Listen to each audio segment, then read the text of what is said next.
Good morning. My name is Tegan Ward. I am the lead polygrapher and owner of the Ward of Truth. So it's a service basically that I offer to everybody. At the moment, mostly used by the likes of security companies, some private larger corporations within the country of Eswatini. The reason that most people use it at the moment is because they're experiencing issues within their company. Anything from theft to embezzlement, personal issues that may be interfering in daily work within the environment. Just about anything can be polygraphed for. It really depends how you phrase the questions. So yeah, I mean, there's three services that I offer.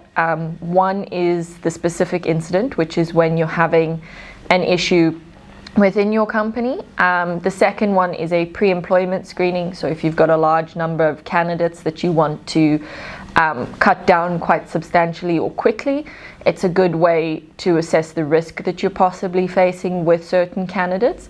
And the last one is called a general honesty screening. This is one that I offer. Usually I recommend sort of every 6 to 12 months, depending on how often you actually do it. And this is actually the best way to prevent any issues within your company, if I can say. I had a client I started with in 2018 who initially started just calling me because they were having issues within their company.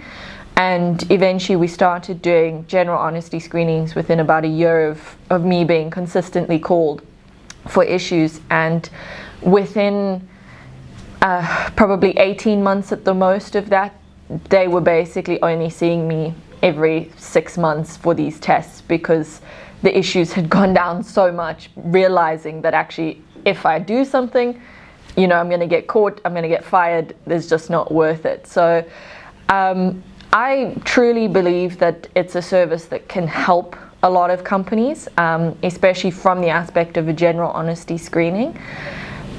Unfortunately, it's taking a bit to actually get people to realize that. Obviously, they think it's a sales pitch, which, to be honest, it probably sounds a lot like. But I personally do believe that it's a very helpful technique in any respect, especially in terms of mitigating any risk that you can possibly have.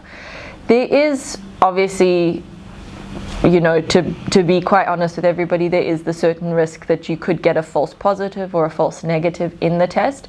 However, the system that I use, which is called a voice stress analysis polygraph, is 98% accurate.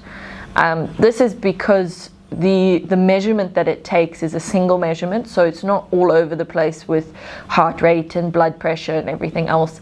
The system has also been designed over about 20 years of research of all different voice stress techniques, and has actually come up with a way to mitigate the stress test, or the test stress that a lot of people go through, just thinking, okay, but what if it comes out, you know, that I failed the test and I haven't actually done anything wrong.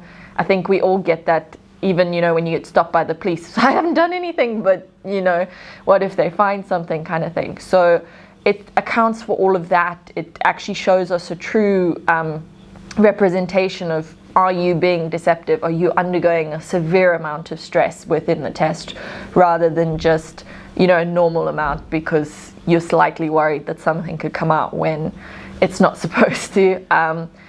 But I think it's a very helpful way for everybody to mitigate their risk, and I think a lot of companies in Swaziland could benefit, especially now, you know, post 2021, with the way things are going. I think it's definitely something that's needed, and it's not necessarily taken on its own in a court of law. However, disciplinary hearings is a very different situation, and it's easy to use. It proves the intention of the person, which is all you really need.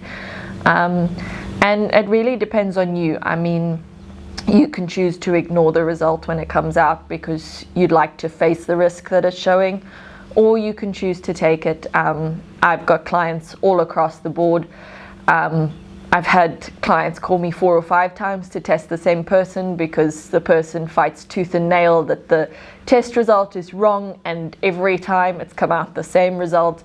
So I think it's up to a lot of employers which way they go, but at the very least having a section within a contract or terms of employment that their employees can be subject to a test is a very helpful thing to have.